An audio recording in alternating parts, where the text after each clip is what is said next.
اللہ تعالیٰ یہ خواب کیوں دکھاتا ہے بندوں کو؟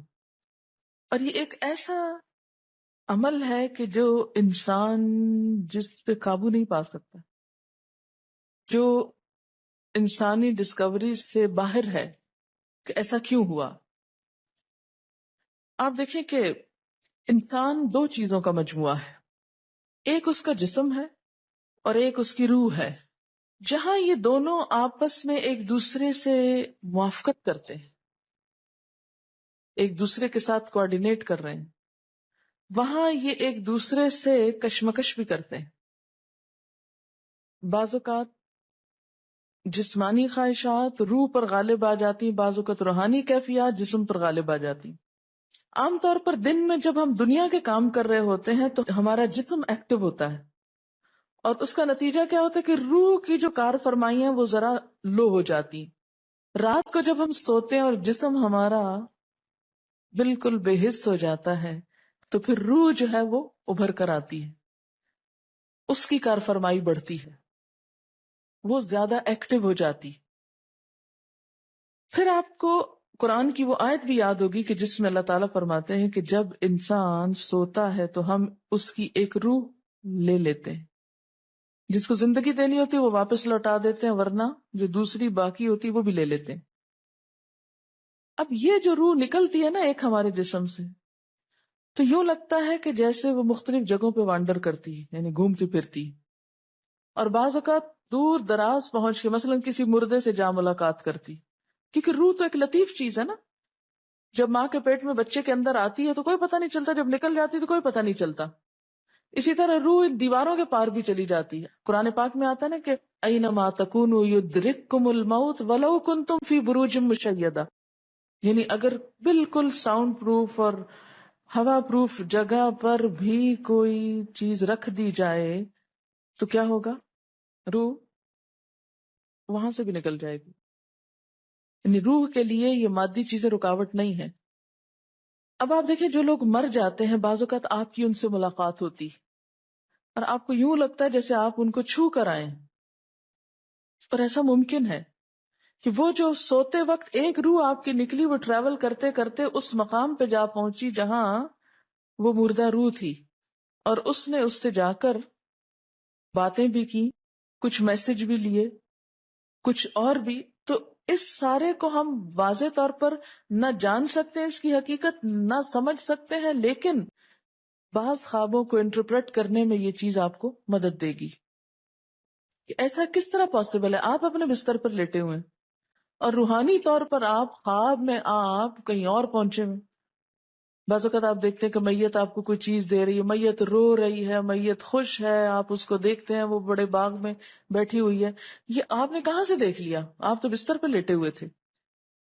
تو وہ جو ایک شعور سوتے وقت نکل جاتا ہے، جسم سے الگ ہو جاتا ہے، وہ ٹریول کر رہا ہوتا ہے ایک طرح سے، اور وہ ایسی جگہوں پر اللہ کے اذن سے ہی پہنچ جاتا ہے اور اس کو وہاں کی معلومات مل جاتی ہیں۔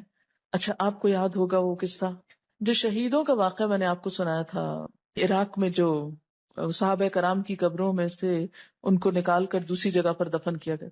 آپ نے دیکھا کہ مستقل کنٹینیوسلی 3 دن خواب آیا ایک شخص، جب اس نے اگنور کیا تو بادشاہ وقت کو خواب آیا، مفتی اعظم کو خواب ہے، اور مسلسل خواب میں وہ اپنا میسج کنوے کر رہے ہیں کہ ہمیں وہاں سے نکالو، ہماری قبروں میں پانی آ گیا۔ اور یہ بالکل سچا واقعہ ہوا، دنیا نے جس کا مشاہدہ بھی کیا۔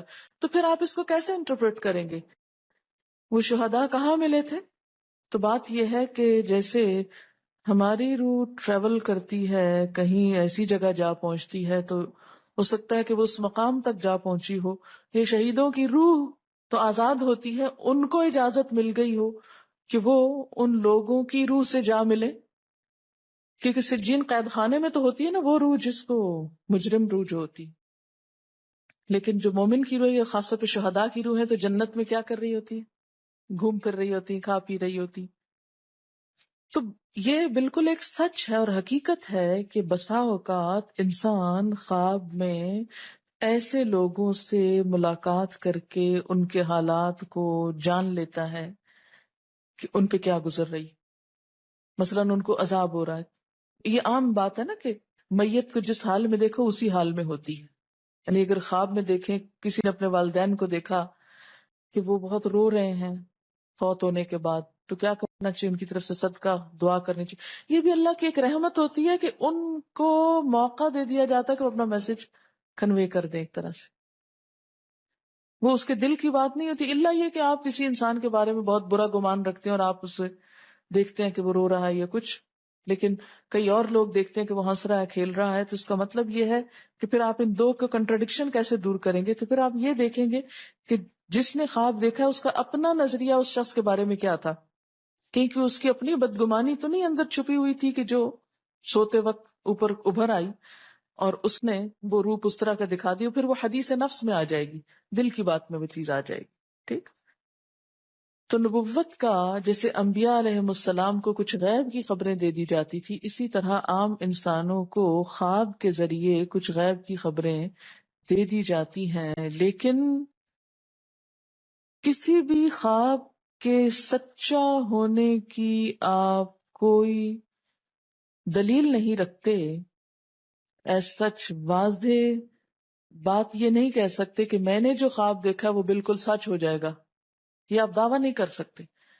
نبوت کا تو دعویٰ کیا جا سکتا ہے، لیکن آپ اپنے خواب کا دعویٰ نہیں کر سکتے کہ میں نے جو دیکھا ہے وہ بالکل سچ دیکھا. ہو سکتا ہے آپ کو شیطان نے ڈرایا ہو سکتا ہے کہ آپ کے اپنے دل کی سوچیں اور خیالات اس میں آ رہے ہوں، اور خصوصاً اس وقت جب دو متضاد آپ کو خبریں ملیں. مثلا ایک شخص آپ کے پاس آتا ہے، وہ کہتا ہے کہ میں نے آپ کے بارے میں بہت اچھا خواب دیکھا. دوسرا آتا ہے، کہتا ہے کہ میں نے آپ کو اچھے حال میں نہیں دیکھا. اب یہ فرق کس چیز کا ہو گیا؟ اس کے اپنے گمان کا فرق ہے. ایک آپ کے بارے میں گمان اچھا رکھتا ہے، وہ آپ کو اچھا دیکھنا چاہتا ہے لہٰذا وہ آپ کو اچھا دیکھ رہا ہے، اور دوسرا آپ سے حسد رکھتا ہے اور وہ آپ کو ہر قیمت پہ ختم ہوتے دیکھنا چاہتا ہے. وہ ویسے تو مار نہیں سکتا آپ کو، لہذا خواب میں مار لیتا ہے اور خواب میں آپ کا حال برا دیکھ لیتا ہے. تو وہ خواب دراصل کیا ہوتا ہے؟ اس کی اپنے نفس کی بات ہوتی ہے. اسی طرح بعض لوگ جو جھوٹ سے بچتے ہیں، دھوکے سے بچتے ہیں، جن کے اندر منافقت نہیں ہوتی، جن کے دل بالکل صاف ہوتے ہیں، ان کو بھی بعض اوقات ایسے خواب آتے ہیں کہ جو بالکل واضح حقیقت ایک طرح سے نظر آ جاتی. لیکن کوئی شخص یہ خود سے دعویٰ نہیں کر سکتا کہ جو میں نے دیکھا ہے وہ میرے دل کی بات نہیں اور وہ بالکل بڑی سچائی ہے، جب تک کہ وہ چیز عملاً سامنے نہ آ جائے. آپ صلی اللہ علیہ وسلم نے فرمایا، اچھا خواب اللہ کی طرف سے ہے اور برا شیطان کی طرف سے. یعنی اگر آپ کسی کو برا دیکھ رہے ہیں یا کسی کی برائی دیکھ رہے ہیں تو وہ دراصل کیا ہے؟ شیطان ہے آپ کے اندر، جو آپ کو اس شخص کے خلاف یا کسی خاص واقعے کے خلاف بھڑکا رہا ہے، اور آپ اپنی تسلی کر لیتے ہیں خواب کے ذریعے. فرمایا پس جب کوئی شخص پسندیدہ خواب دیکھے تو اسے صرف اس شخص سے بیان کرے جس سے محبت اور اعتقاد ہے. یہ میرا مشورہ نہیں، نبی صلی اللہ علیہ وسلم کا ہے آپ سب کے لیے. بخاری اور مسلم کی روایت ہے کہ جب کوئی اچھا خواب آپ دیکھیں تو کیا کریں؟ اس کو بتائیں جس سے آپ محبت رکھتے ہو، وہ آپ سے بھی رکھتا ہو اور جس پر آپ کا اعتماد ہو. جیسے حضرت یعقوب علیہ السلام نے کیا کہا تھا بیٹے کو کہ مجھے تو بتا دیا، بھائیوں کا نہیں بتانا. اور جب مکروہ خواب دیکھیں تو حق تعالی سے اس خواب کے شر اور شیطان کے فتنے سے پناہ مانگے. جب برا خواب دیکھے تو اس خواب کے شر اور شیطان کے فتنے سے پناہ مانگے کہ شیطان بہکانے لگا انسان کو. اچھا آپ دیکھیں کہ بعض اوقات یہ ہوتا ہے کہ جسے ہمارا کسی سے اختلاف ہوا ہے، عقیدے میں، گھر کے جھگڑے میں، کسی ذاتی اس میں، تو ہم کمزور ہوتے ہیں، مجبور ہوتے ہیں، اس کو کچھ کہہ نہیں سکتے. تو پھر ہم بعض اوقات اپنی تسکین کیسے کرتے ہیں؟ خوابوں میں کرتے ہیں. مثلا ایک لڑکا کسی سے شادی کرنا چاہتا ہے اور وہ کر نہیں پاتا، اس کو وہ رشتہ مل نہیں رہا، تو وہ خواب میں دیکھتا ہے کہ اس کی شادی اس سے ہو گئی ہے، اس لڑکی سے. تو بعض خوابوں کی نوعیت بس صرف اتنی ہوتی، اس سے زیادہ اس کی حقیقت نہیں ہوتی. اچھا بعض اوقات جیسے کسی سے ضد ہے، عداوت ہے، دشمنی ہے آپ کی، اب آپ اس کو خواب میں برا دیکھ رہے ہیں، اس کی برائی دیکھ رہے ہیں، تو یہ دراصل کیا ہے؟ شیطان کا شر ہے جو آپ پہ غالب آ گیا ہے.